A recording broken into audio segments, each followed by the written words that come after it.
not sure which podium to use. Okay, ladies and gentlemen, our last speaker this evening, the man with the unenviable job of following not one but two Presidents George W. Bush, has become a sensation since his show, The Colbert Report, debuted on Comedy Central last year. That is because Stephen Colbert has shown America he's not only funny but fearless. He will defend the truth whether or not it is under attack. And he will stand up for what is right without fear of mere trifles like facts. Any resemblance between Stephen and persons here in this room is completely intentional. I was feeling pretty pleased the day after signing Stephen for this dinner when I came across an alarming news headline. Colbert declares AP #1 threat facing America.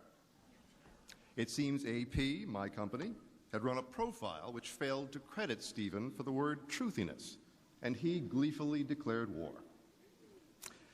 I had one of those pit-in-my-stomach, career in flames moments, and in panic, I emailed Tom Curley, my boss. I said, "Tom, please tell me we're laughing about this." Fortunately, Tom replied, "Yes, Mark, we are, of course." Mr. President, usually you and the politicians are the ones in the crosshairs at this dinner. Tonight, no one is safe. Ladies and gentlemen, here with a special edition of the Colbert Report, Stephen Colbert.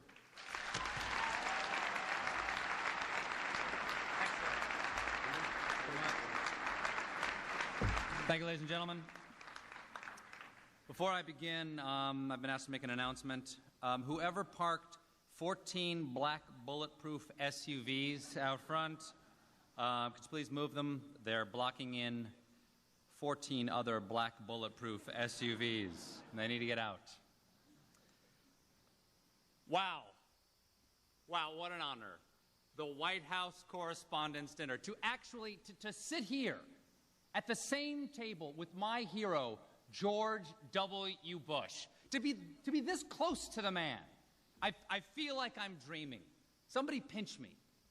You know what? I'm a pretty sound sleeper. That may not be enough. Somebody shoot me in the face. Is he really not here tonight? Damn it. The one guy who could have helped. By the way, before I get started, if anybody needs anything else at their tables, just speak slowly and clearly into your table numbers. Someone from the NSA will be right over with a cocktail.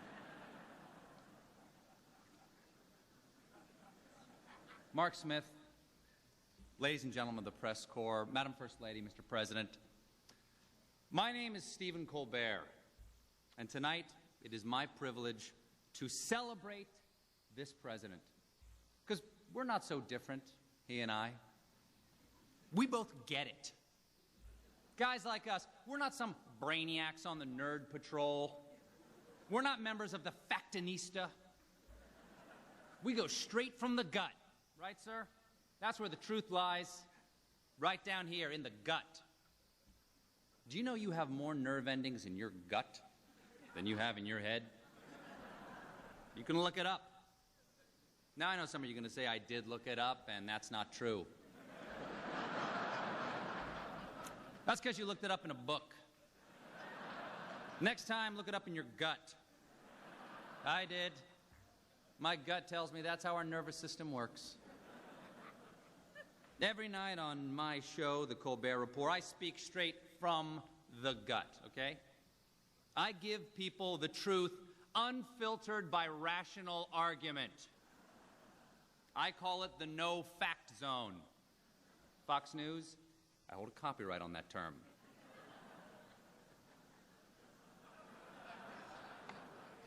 I'm a simple man with a simple mind. I hold a simple set of beliefs that I live by. Number one, I believe in America. I believe it exists. My gut tells me I live there. I feel that it extends from the Atlantic to the Pacific. And I strongly believe it has 50 states.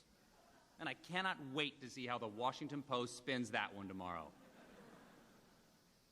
I believe in democracy. I believe democracy is our greatest export, at least until China figures out a way to stamp it out of plastic for 3 cents a unit. As a matter of fact, Ambassador Zhou Wenjian welcome. Your great country makes our Happy Meals possible.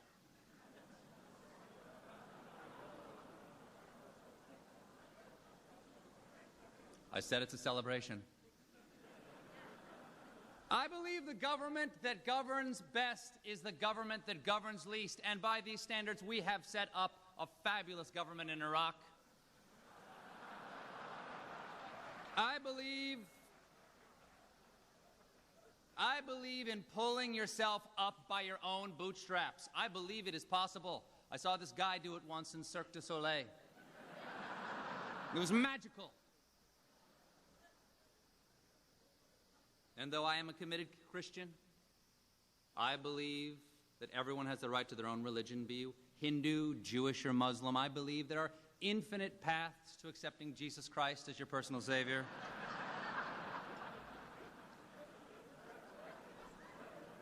Ladies and gentlemen, I believe it's yogurt.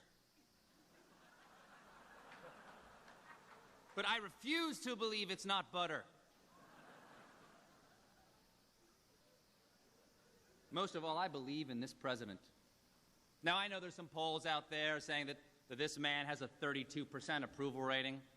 But guys like us, we don't pay attention to the polls. We know that polls are just a collection of statistics that reflect what people are thinking in reality.